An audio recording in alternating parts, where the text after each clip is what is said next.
Началото на 14 век е динамичен и противоречив период от българската история. Благодарение на своята далновидна политика, цар Теодор Светослав успява да неутрализира заплахата от ордата на Ногай и да се справи с политическата опозиция в столицата. Първите няколко години от царуването му са посветени на консолидирането на българските земи и подчиняването на станалите полунезависими местни феодали. Успоредно с вътрешните проблеми, Теодор Светослав трябва да се справи и с Византийската империя, която под управлението на Андроник II е завзела части от Тракия и Македония и представлява постоянна заплаха за българските земи. Възползвайки се от разгрома на византийските войски от Осман в битката при Бафеус през лятото на 1302 година, Светослав решава да премине в контрнастъпление. Целта му е да завземе черноморските крепости по протежение на Бургаския залив и така да подсигури източните си граници срещу нахлуване на ромеите през Стара планина към Мизия.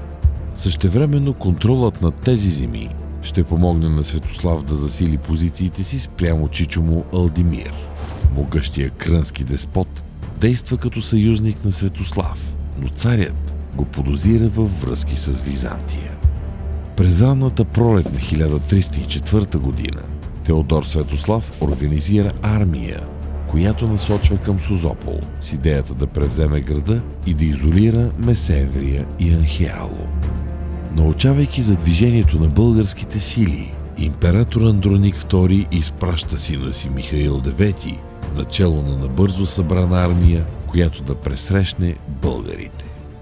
В редиците на армията е и Войсил, брат на бившия български цар Смилец. Войсил бяга във Византия след възшествието на Теодор Светослав. Първоначално ромеите не се решават да атакуват директно българските сили, но при появата на българската армия към Созопол, Михаил IX изпраща Войсил с известна част от войските, за да прогони българите от Странджа. Войсил, чието сили са по-значителни от армията, изпратена от Теодор Светослав, успява да прогони българите на север и, уверен в успеха си, ги преследва в посока днешен Бургас. Оказва се обаче, че отстъплението от Созопол е било планирано. По-малочислената българска армия успява да подготви моста над река Скафида, единственият пряк път за придвижване през блатистите земи южно от крепостта Порос. Византийските войски достигат района южно от Порос. Точната им численост не може да бъде потвърдена от изворите, но на база на съвременни изследвания Войсил вероятно командва около 2000 души, част от които кавалерия. Срещу тях силите на Теодор Светослав са по-малочислени и, съдейки по-късен отказ от историята на Георги Пахимер, техният брой може да се оцени на около 1000. Бойното поле представлява равнинния, но мочурлив терен около река Скафида, всъщност оттокът на Мандренското езеро в Бургаския залив. Блатата и гъстата растителност сериозно стесняват фронта и възможността за разгръщане на византийските сили. Битката започва, когато българите изпращат контингент от леко въоръжени войници, които да примамят врага, след което да отстъпят на северния бряг. Войсил атакува по-малочисления противник и лесно го изтласква през реката. Част от византийската армия прехвърля Скафида и увлича след себе си и останалите бойци на Войсил. В този ключов момент капанът, заложен от българите, става ясен. Мостът, ловко подкопан от частите на Светослав, рухва, вероятно под тежестта на струпалите се върху него части, в това число и кавалерия. Георги Пахимер разказва: Войсил нападна бързо и като внуши голям страх у враговете, веднага обърна в бягство настъпващите българи.